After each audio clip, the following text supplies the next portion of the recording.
முகத்தை மறைக்கிற கர்த்தருக்கு முன்பாக அப்ப நான் காத்திருப்பேன் ஏசியா சொல்றதை பார்க்கிறோம். அற்புதமான ஒரு வசனம். அப்ப இஸ்ரவேல் மக்களுக்கு முன்பாக தேவனுடைய முகம் மறைக்கப்பட்டிருக்குது.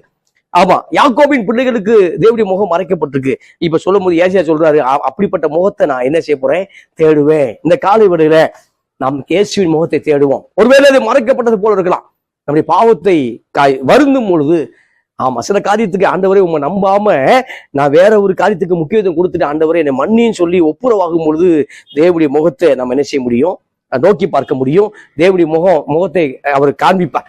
மோசே அவருடைய முகத்தை காண்பிக்க வேண்டும், அப்படி முகத்தை பார்க்க வேண்டும் ஜெபிக்கும் பொழுது அப்படி மகிமையை கண்டது போல இந்த நாள்ல அப்படி மகிமையை நாம் காண பிரயாசப்படுவோம். அவருடைய மகிமை நிச்சயமாய் நம் மத்தியில வெளிப்படும் பிரியமானவர்களே.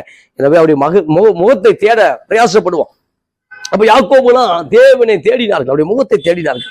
எனவே அவர் முகத்தை தேடும் பொழுது நிச்சயமாக ஒரு பெரிய ஒரு மாற்றம் உண்டாகும்.